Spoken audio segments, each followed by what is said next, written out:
नमस्कार मित्रांनो, लग्नानंतर होईलच प्रेम या मालिकेच्या आजच्या भागात आता नंदिनी फोनवर बोलत म्हणते, हो चित्रा, मला माहीत आहे तू फंड बद्दलच विचारायला फोन केला असशील, परंतु चित्रा, माझे सुद्धा प्रयत्न चालू आहेत. लवकरच आपल्याला कोणी ना कोणी काहीतरी फंड नक्कीच देतील आणि आपले फंड मिळवण्याचा आपण काहीतरी प्रयत्न करणारच आहोत. तर चित्रा म्हणते, म्हणजे ताई, तू आपल्या आनंद निवासच अकाउंट चेक केलं नाहीयेस का? तर इकडे नंदिनी म्हणते, काय झाले, काही प्रॉब्लेम झालाय का? तर चित्रा म्हणते, नाही ताई, अगं आपल्या अकाउंटला 5 लाख रुपये जमा झाले आहेत. आता हे ऐकल्यानंतर नंदिनीला धक्काच बसतो. नंदिनी म्हणते, 5 लाख रुपये कोणी दिलेत? एवढे पैसे आणि कुठून आलेत? तरच इकडे नंदिनीची आई शारदाताई म्हणतात, 50 लाख लोकांनी दिलेली ही देणगी आहे. आता हे ऐकल्यानंतर नंदिनीला धक्काच बसतो. नंदिनी म्हणते, 50 लाख लोक कुठून आली ती? आता त्याच वेळी इथे शारदाताई नंदिनीला जीवाचा व्हिडिओ दाखवतात. जीवाने आपल्या अकाउंटवर व्हिडिओ बनवलेला असतो. जीवाने नंदिनीसाठी एक व्हिडिओ पोस्ट केलेला असतो. त्या व्हिडिओमध्ये जीवा म्हणालेला असतो, नमस्कार मित्रांनो, आत्तापर्यंत ही सर्वांनीच मला भरभरून प्रेम दिलंत, आशीर्वाद दिलत, परंतु आज आपण भेटणार आहोत एका वेगळ्या कारणासाठी. ते म्हणजे माझी बायको नंदिनी देशमुख, म्हणजेच नंदिनी मोहिते, जिने आत्तापर्यंत आनंद निवास नावाची एक संस्था सांभाळली आहे आणि या संस्थेच्या मार्फत तिने अनेकांना मदतही केली आहे. अनेकांना त्याचा फायदाही झाला आहे.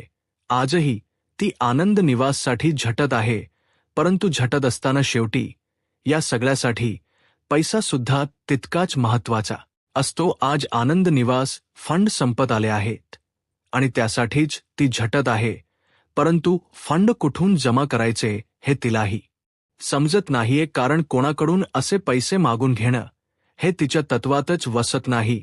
पण आज मी तुमच्या आणि तुम्ही माझी माणस म्हणून एकच गोष्ट सांगतोय की जास्त नाही, परंतु खाली दिलेल्या अकाउंटवर तुम्ही सर्वांनी प्रत्येकी 10 रुपये जमा करावेत असंच मला वाटते. मला माहीत आहे की आजच्या जगामध्ये 10 रुपये ही अमाऊंट खूप छोटी आहे, परंतु तुमची ही छोटी अमाऊंट देखील खूप मोठं काम करू शकते. यासाठीच तुम्ही खालील दिलेल्या अकाउंटवर फक्त 10 रुपये जमा करायचे आहेत. माझे 50,000 फॉलोअर्स, आज तुम्ही जर सर्वांनी 10 रुपयाप्रमाणे या सगळ्या आश्रमासाठी देणगी दिली, या सगळ्यामध्ये तुम्ही सहभाग दर्शवला, तर कुठेतरी आज माझ्या बायकोला या सगळ्याचा आधार मिळू शकतो. खरं तर बायकोला नाही, तर आनंद निवासला आधार मिळू शकतो. आणि म्हणूनच मी एवढीच विनंती करतोय की तुम्ही सर्वांनी या खाली दिलेल्या अकाउंटवर प्रत्येकी 10 रुपये जमा करावेत. असं म्हणत जीवाने सर्वांसमोर विनंती केलेली असते. जीव म्हणालेला असतो, सगळं काही तुम्ही करणार आहात ते माझ्या प्रेमासाठी, माझ्या नंदिनीसाठी आणि माझ्या आनंद निवाससाठी. असं म्हणत जीवाने आपला ब्लॉग संपवलेला असतो. परंतु हे ज्यावेळी नंदिनीला कळतं, नंदिनी ऐकते, त्यावेळी मात्र नंदिनीचे डोळे पाणवतात. नंदिनी म्हणू लागते, जीवानी किती सहज 5 लाख रुपये जमवले आहेत. तर शारदाताई म्हणतात, नाही नंदिनी, दिसत तेवढं सोपं नाहीये हे, आणि दिसत तितकं सहजही नाहीये. जीवनी हे 5 लाख मिळवण्यासाठी 19 दिवसाची मेहनत आहे. 19 दिवस घराबाहेर राहून त्यांनी केलेली ही मेहनत आहे. उन्हातानात राहून तुझा विश्वास जिंकण्यासाठी त्यांनी केलेले हे प्रयत्न आहेत. उन्हात राहून 19 दिवसात घराबाहेर राहून त्यांनी बाहेरची 50 लाख लोक जमवली आहेत. परंतु दुर्दैव इतकंच, ही खंत एकाच गोष्टीची आहे की बाहेरची 50 लाख लोक त्याला ओळखू लागलीत, त्याच्यावर विश्वास ठेवू लागलीत, परंतु आपलीच माणसं मात्र त्याला माफ करत नाहीयेत, त्याला या सगळ्यामध्ये ओळखू शकली नाहीयेत. जीवाने 50 लाख लोक जिंकलीत, परंतु तुला मात्र जिंकण्यामध्ये तो अयशस्वीच ठरला. जीवाचे हे प्रयत्न तुझ्यापर्यंत कधी पोहोचलेच नाहीत. बाहेरच्या माणसांनी त्याच्यावर विश्वास ठेवला, परंतु आपली माणसं मात्र अजूनपर्यंत चाचपट्टच राहिलीत. असं म्हणत शारदाताई नंदिनीचे डोळे उघडण्याचे प्रयत्न करतात. शारदाताई पुढे म्हणतात, नंदिनी, एक गोष्ट मात्र नक्की आहे, जीवाने आज 50 लाख लोकांचं मन जिंकले आणि माझी खात्री आहे एक ना एक दिवस तो तुलाही जिंकेल. तो दिवस दूर नाही आहे. नंदिनी असं म्हणत शारदाताई तिथून निघून जातात. आता नंदिनी आपल्या आईच्या बोलण्याचा विचार करू लागते. जीवाने आतापर्यंत आपल्यासाठी काय काय केलं हे सगळं काही नंदिनीला माहीत असतं. तरी सुद्धा नंदिनीच मन मात्र जीवाला माफ करायला तयार नसतं. पण आज जीवाने जे काही घडून आणलेलं असतं त्यानंतर कुठेतरी नंदिनी जीवाचा विचार करू लागते. तर दुसरीकडे देशमुखांच्या ऑफिसमध्ये आपल्याला पाहायला मिळतं पार्थ, काव्या आणि क्लायंट यांची मीटिंग चालू असते. तर ते सर्वच जण म्हणू लागतात की या सगळ्यामध्ये अजून काहीतरी विचार करावा लागेल. तर पार्थ म्हणतो, अजून जर काही बदल करायचे असतील तर तुम्ही बाकीही प्रोजेक्ट चेक करू शकता असं म्हणत आता त्यांचं डिस्कशन चालू असतं. आता त्याच ठिकाणी काव्या आलेली असते.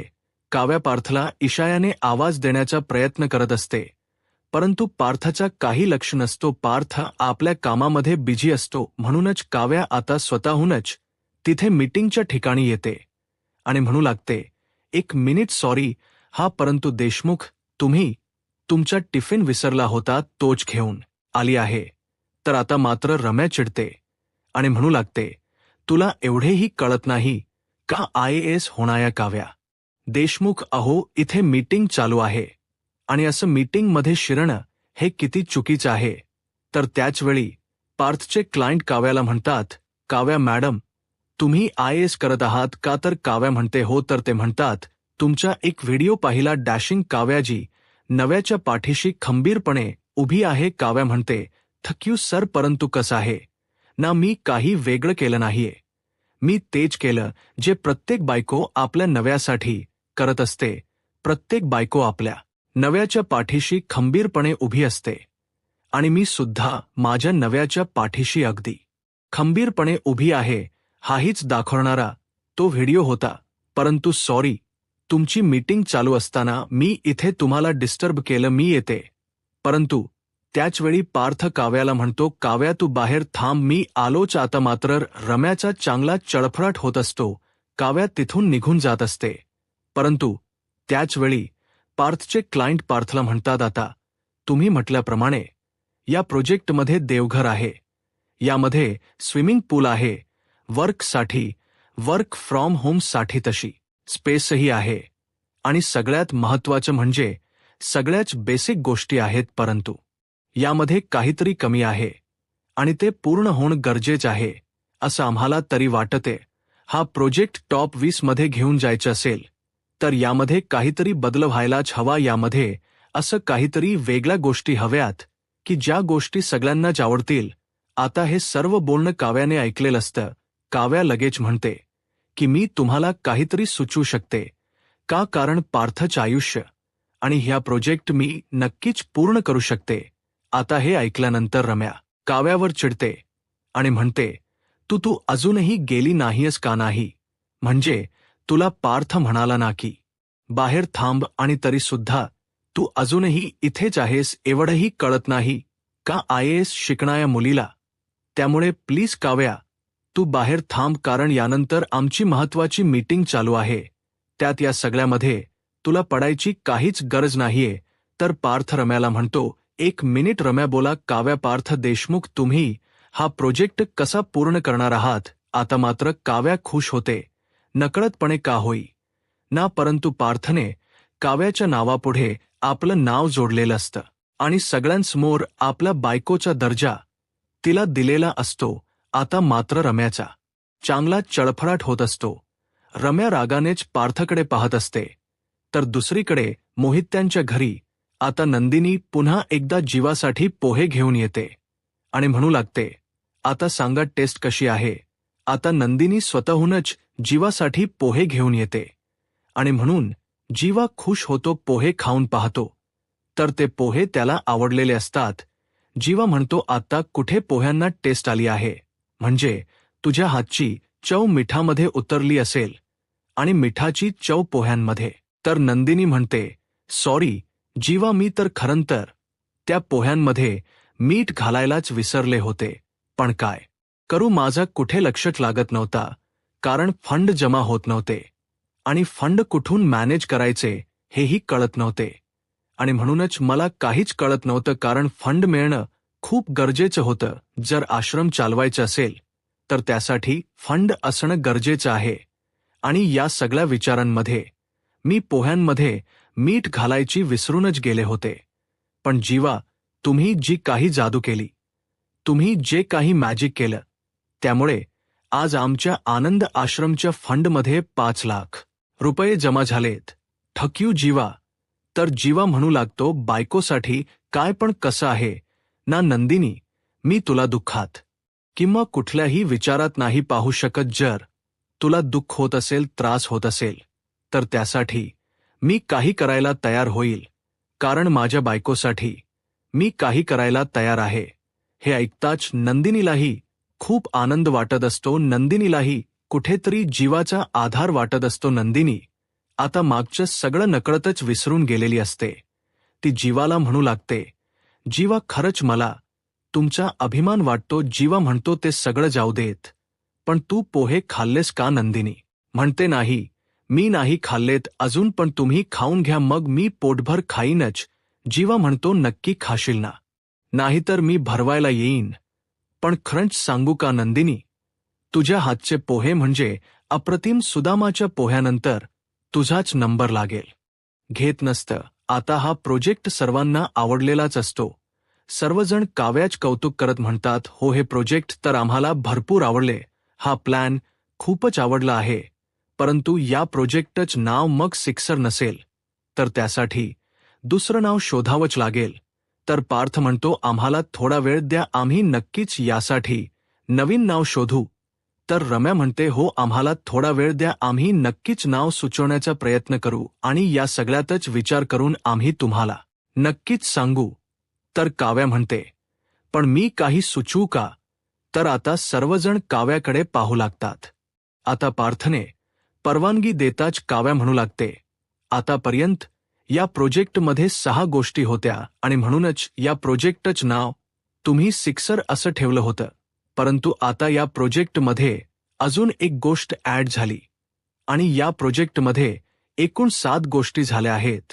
खरं तर या 7 गोष्टी 7 वेगळ्या जागा आपण आपल्या क्लायंटसाठी घेऊन येणार आहोत. आणि म्हणूनच या प्रोजेक्टचं नाव मला तरी वाटते की इंद्रधनुष्य असं ठेवलं तर. आता रम्या मात्र डोक्यावरच हात मारते. तर काव्या पुढे म्हणू लागते, 7 रंग 7 आकर्षण इंद्रधनुष्य असो. म्हणत काव्याने आता इंद्रधनुष्य या शब्दाचा अर्थही सर्वांना सांगितलेला असतो. आता मात्र पार्थ अगदी काव्याकडे अभिमानाने पाहू लागतो. आतापर्यंत IAS होण्याचं स्वप्न पाहणारी काव्या आणि स्वतःला अभ्यासात झोकून घेणारी काव्या आता पार्थच्या बरोबरीने त्याच्या बिझनेसमध्येही उतरलेली असते. आणि आता पार्थ अगदी अभिमानाने काव्याकडे पाहत असतो. काव्याच्या या हुशारीचा पार्थला सार्थ अभिमान वाटत असतो. रम्याला हे सगळं काही अजिबातच आवडत नसतं, परंतु सर्वजण टाळ्या वाजवतात आणि काव्याने सुचवलेले नाव आता सर्वांनाच आवडलेलं असतं. तर पार्थचे क्लायंट काव्याच कौतुक करत म्हणतात, खरंच काव्या मॅडम, तुम्ही खूप हुशार आहात. हो, एवढ्या कमी वेळात तुम्ही प्रोजेक्टही बनवला आणि त्याच नावही ठरवलं. खरं सांगायचं तर काव्या मॅडम, तुम्ही तर एक उत्कृष्ट आणि अतिशय हुशार अशा IAS नक्कीच बनणार आहात आणि यामध्ये तुम्ही यशस्वीही ठरणार आहात. हो, कसलं स्मार्ट आहात तुम्ही, असं म्हणत सर्वजण काव्याच कौतुक करू लागतात. काव्या म्हणते, मग काय झालं? बायको कोणाची आहे? पार्थ देशमुख यांची, असं म्हणत अभिमानाने आता काव्यासुद्धा पार्थच नाव मिरवू लागते.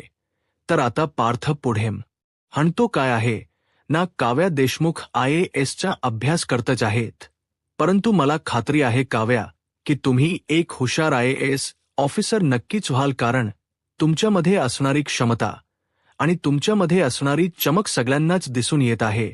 तुम्ही जो काही आत्तापर्यंत घेतलेला निर्णय आणि तुमच्यामध्ये असणारी संवेदनशीलता आणि पटकन निर्णय घेण्याची क्षमताही तर सगळ्यांनाच आकर्षित करणारी आहे. आत्ताच तर आम्हाला तुम्ही ते दाखवूनही दिलं आहे.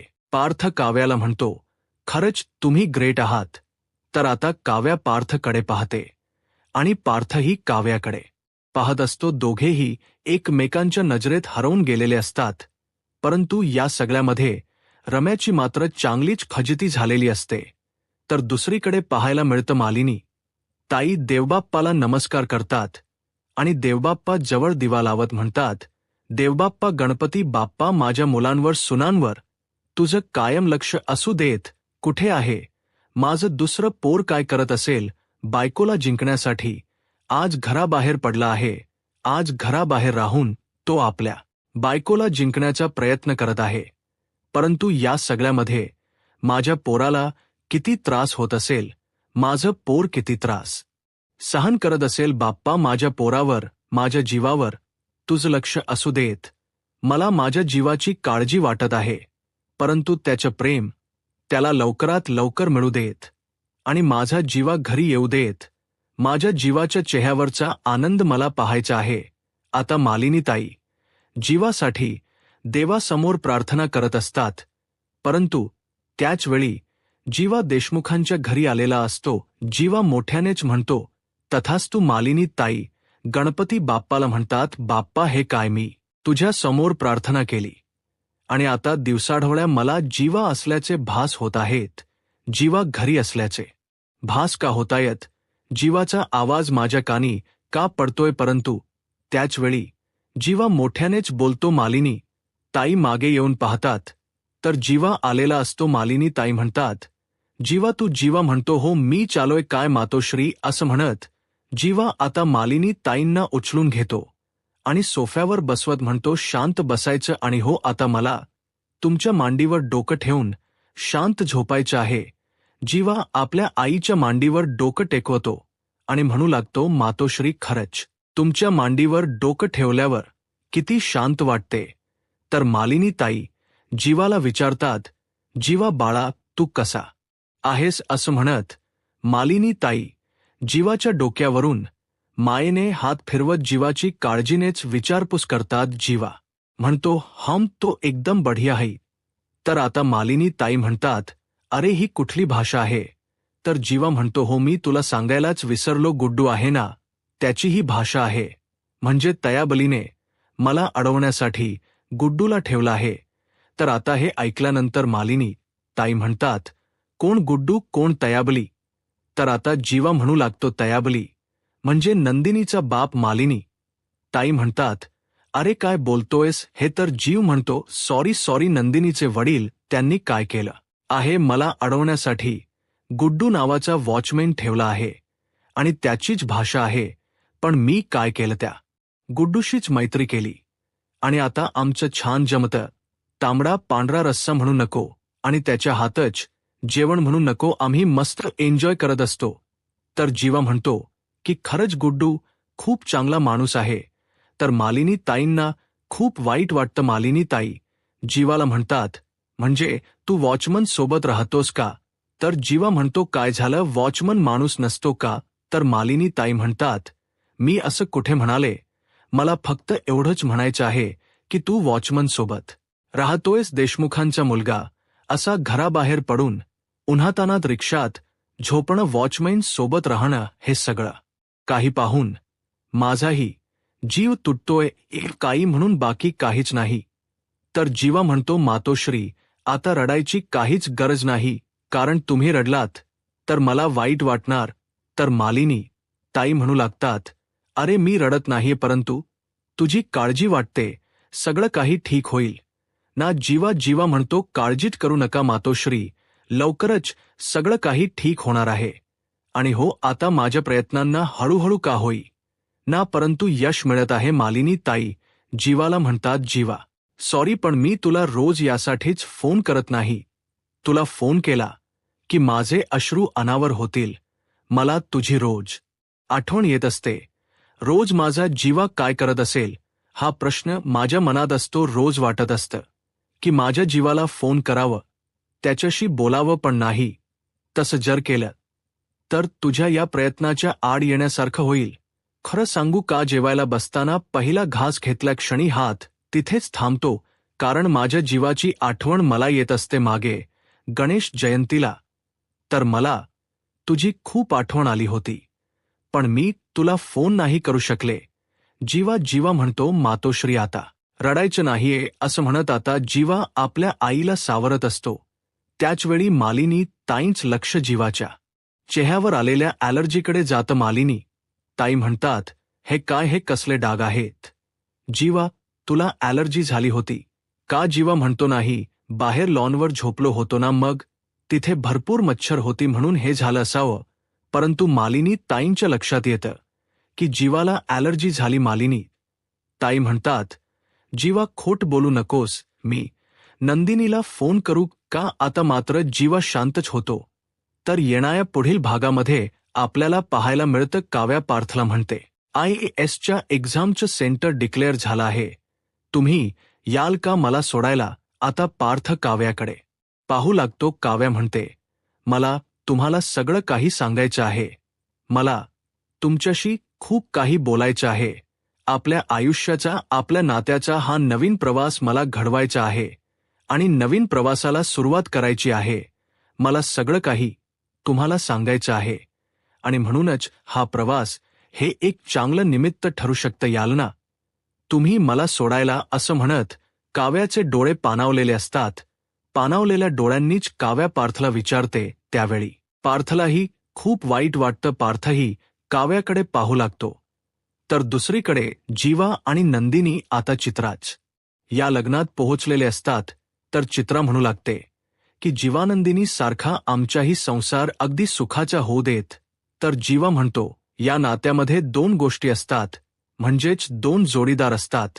ते म्हणजे नवरा बायको तर असतातच, परंतु विश्वास आणि गैरसमज. आता मात्र नंदिनी जीवाकडे पाहू लागते. आता नंदिनी आणि जीवाच्या नात्याला एक नवीन सुरुवात होईल का? नंदिनी पुन्हा एकदा मानसन्मानाने देशमुखांच्या घरी येईल का? तर दुसरीकडे पार्थ आणि काव्याच्या नात्याचा नवीन प्रवास कशा प्रकारे सुरू होईल?